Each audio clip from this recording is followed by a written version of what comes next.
Will Day has become a highly celebrated artist in Australia's country music scene, and he's performed at iconic festivals such as the Tamworth Country Music Festival, Savannah in the Round, Gympie Music Muster, Denny Ute Muster, Texas Country Music Festival in Queensland, and Winton's Way Out West Fest.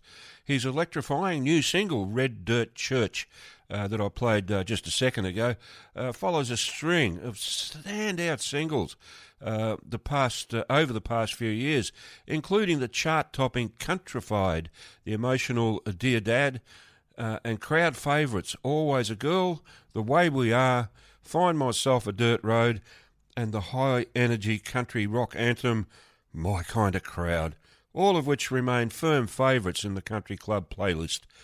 Will's passion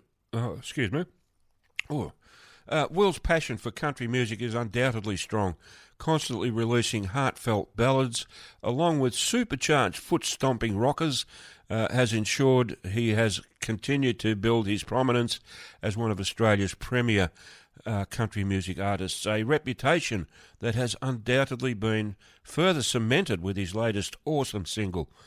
With a genuine gift of storytelling, combined with compelling vocals and the ability to connect with a crowd, Will has become one of this country's foremost artists, and he will undoubtedly be at the cutting edge of country music for a long time to come. I first interviewed Will on the phone back in December of 2019 and have done so again several times since then, and I'm sincerely delighted to have the opportunity of catching up with him again today. I've got him waiting patiently on the blower, so why don't I bring him on air right away. Hello, Will. How are you going, mate? G'day, Harry. I'm well, mate. How are you? I'm great. A little bit cold, but we've had this conversation off air, so I'm not going to revisit it just to give you the pleasure of rubbing it in a bit more. Oh dear. Okay, what will we do without the weather, eh? It's right, mate. Yeah, it's. I must say, like I said off air, it's pretty nice up here in Queensland at the moment, but we have our share of inclement weather too, so it's all good. Well, when you do, you know it. Exactly right. It doesn't mess around. No, it gets fair income up there. But anyway, you got to pay the piper, mate. As simple as that. That's right, mate. Well said. Well said. All right, look, welcome once more to the Country Club. It's always great to have you on the show. If this keeps up, I'm going to have to charge you membership fees, but I'll talk to the committee about that one. So, all right, let's talk about this Red Dirt Church song of yours. Excellent stuff. Tell us the story behind it. Did you write that alone, or was it a co-write? It was a co-write, Harry, and thanks for the kind words. It's always nice to, just for old Wayne to come on air there, or, hearing the single play, and it's always nice to hear that as an artist, Your song on the airwaves, and, 6 years we've been chatting. Oh, yeah, that's crazy. I didn't realise it's been that long, but that's fantastic. Thanks for your support with the new one, as always, and yeah, I co-wrote this with Tom Wolfe Brothers, and Jared Adlam. Cool. Yeah. He's been Jared's been my producer for many years now, and so we co-wrote this last year, towards the end of the year. Yeah. And it was just one of those songs. It was actually Jared that sort of brought this idea of the title and a bit of a melody for the chorus, and he said, "What do you think?" And he thought it would suit me, and then we got Tom involved. It was just the right combination for this song, and it's ended up being a song that I guess really it sounds really silly, but it's very me. Like the production, the songwriting, the sort of song it is, kind of that country rock sound that I love to create is very me. And I think I grew up in a small town, Harry, I've told you this before on air, but Gundawindi, Queensland, and really this song, we wanted to write it about just, I guess, based on my upbringing, but also being really grateful for, I guess, this country we live in, how beautiful it is, and just the great wide open yonder. How good it is to be out, whether you're caravanning around Australia or you're playing country music festivals, in the desert or whatever it is. Just to kind of, I guess, reflect on my upbringing, but also, reflect on how lucky we are to live in, mate. Yeah. Absolutely. I could not agree with you more, Will. I really couldn't. I've travelled, around Australia in a motorhome, me and the missus, and also, with a mate of mine. We were doing some gigs around, Western Australia. and it is an amazing country. It really is. You know, every time I talk about Australia, the hair stands up on the back of my neck. I just love this country so much, and there's so much of it to love. You know, and people That's don't. right. And Yeah, go on. yeah, look, I live in the city now, Harry, and Yeah. and I think like a lot of folks, maybe you're about to say this, but a lot of folks sort of don't get this. I mean, a lot of us do get to see a lot of it, but a lot of folks don't. You know, No. to head west or northwest or southwest or whatever it is, just towards, it's that regional.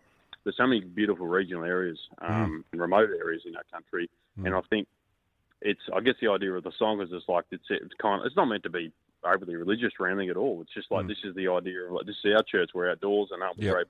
So yeah, it's a beautiful country. Yeah, it reminds me in some ways of a song from Adam Brand and Matt Cornell. They collaborate on a song together called Our Church. Yes, yeah. And I heard Matt Cornell explain the story behind the song, and again, it's got no real religious connotations. It's just a song about they're playing in front of a huge audience and just travelling around Australia and and then I got the song. I understood the song once that was explained to me, and from what you're saying, I'm getting the same impression about Red Dirt Church. Very much, mate. Very much, and I think look, I mean, when I grew up, I didn't grow up on the land or anything, but I also spent a lot of time on properties with my mates fishing and whatever, that kind of stuff, and riding around on horses. And I think it's just that idea of being outdoors and appreciating what we have is a very special thing. Yeah, absolutely. Yeah, I agree with you. There's stuff in this country that you don't get anywhere else. Boab trees, for instance. I mean, they got them in South Africa, but they call them something else.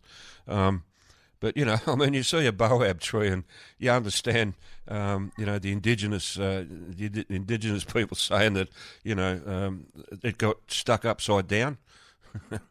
Yeah, that's right. But you're right, though. So many unique parts about our country and the flora and fauna that it's just beautiful. So yeah, absolutely. And so watching a wedgetail, taken off from a bit of roadkill on the side of the road, it's just, you just don't get that in the city. You don't, and that's a good. Yeah, there's some nice imagery you're creating there. With the with this sort of stuff. And I was up in Northern Territory fishing early this year, and finally caught my first barra. And there's just so many things that are unique about this place, and aren't we lucky? So it's all good.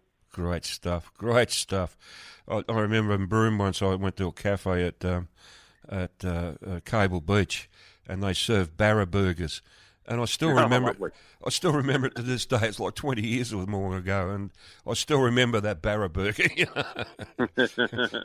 And you just don't get that in Melbourne, or Sydney, I guess. No, that's right, exactly right, mate. Yeah. Look, there's so many things we can talk about this country, and just rave about it. But let's get back to you. Now, what's your main influences? I mean, who are the people that influenced you the most as a songwriter and a performer? Yeah, look, this generally stays sort of consistent for me over the years, Harry. But my answer for that question is usually the reason I sort of, from a performance kind of angle, like. It's really obvious, and I mean, there'll be millions of artists around the world that have referenced Keith Urban as for that performance element. But to be honest, I really got into modern country music because of him, and also American artists such as Alan Jackson and Garth Brooks, who were in that time. Yep. They were the kind of the most prominent artists here in Australia. You look at Australian country music fans now, and there are so many American artists that are making waves here. It's actually quite incredible, and the rise of country music is incredible. Yeah. But for me, I came from a rock. I guess I was listening to a lot of rock music in my teens. Yeah. Not overly hard stuff, but just a bit of everything. And so from the performance element, definitely. But I started listening to artists like Cat Stevens, or his Yusuf now, and Paul Kelly and Harry Chapin, sort of, a lot of 70s stuff like the Eagles and James Taylor. Right. That's what my parents sort of were playing, and they introduced me to a lot of that kind of 70s folk singer-songwriter music. Okay. with a few of those artists I mentioned, and I wouldn't say I write like them, obviously, but I mean, you become what you've listened to and the sort of music you've been surrounded by. So you got to mention those artists. Yeah. And there's a few songwriters now that I just think are incredible, such as Riley Green, Right. from America. Yep. Chris Stapleton's incredible. So I mean, I listen to a lot of music now, and it's kind of there's various influences, but there's a few from when I was a teenager. Yeah. Okay. Yeah, I've said this to you before. I mean, I really, really do like country rock. I think it's a marriage made in heaven, and to me, you exemplify that sort of mix of country and rock, and you do it so well. You know, it's hello. I'm still here. Okay, that wasn't me. No, that's me. Okay, I'll tell you where I am, Harry. Have you ever been to an IKEA? No, I haven't. But that's where I am. It's quite a journey, but I found this nice little spot to chat to you today, so it's lovely. And it's like you're going into this big maze. It's quite incredible for any of your listeners that have been in IKEA. It can be quite daunting. Okay, all right. And I love the chime. You know, I mean that's great. Good stuff. All right now, but anyway, getting back. So yeah, I get what you're saying about the rockier type of country. It absolutely does touch me very much, and it tends to be the stuff I play most of all. On this program, because I absolutely am a huge fan of country rock. Now, in the intro, I mentioned the fact that you played at the Denny Ute Muster. I did. And yep. Was that the first time you played at that Ute Muster? First time, mate. First time last year. So I took the band down, and we stayed. We actually stayed right near the Murray, and it was just a beautiful place to stay in, and what an incredible festival. It's one of those festivals. I mean, wanting to play for many years, and finally got the Guernsey last year. So wanted to tick off. It's a bucket list festival, and they do such a good job. Okay. Family friendly fest, just incredible, mate. Yeah, really good. Nice. Are you booked to play there again? Not this year, mate. They, like most festivals, they mix the lineups up, which is 100% fair enough. So one day, hopefully, again, mate, I'll be back. Yeah, that's great. It's been so long since I've been to Deniliquin. I remember the town quite well. It used to be where we'd go pig shooting. Yep.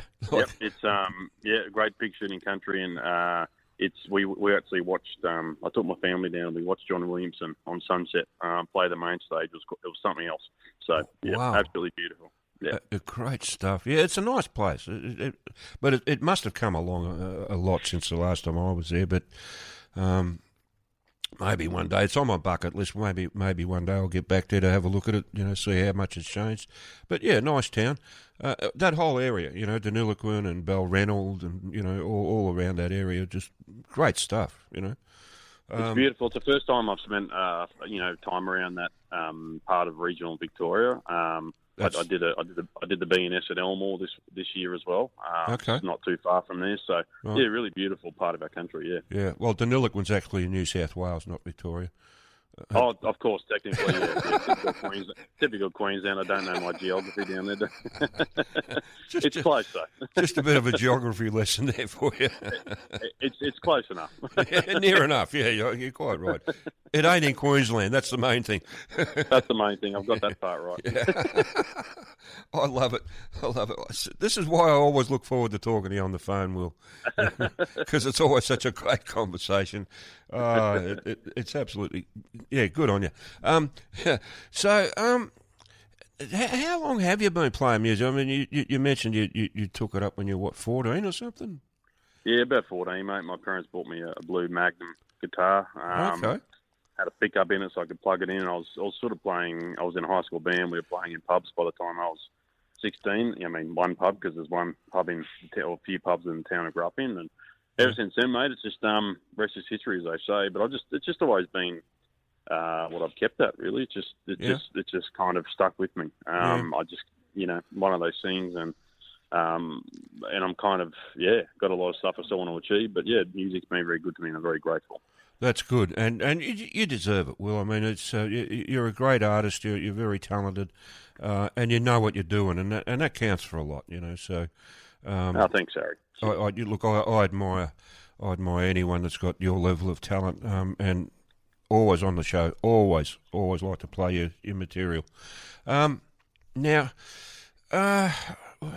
well, I guess I could ask you just quickly, what advice would you have for someone who's just starting out in the country music area?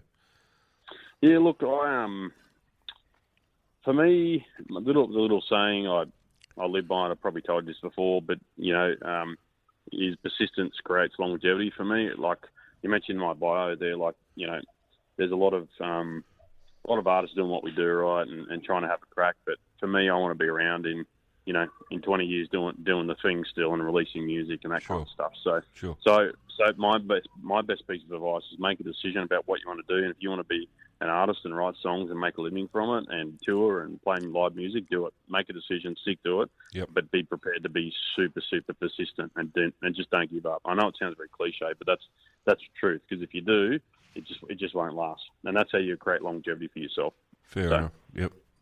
Sounds like good advice.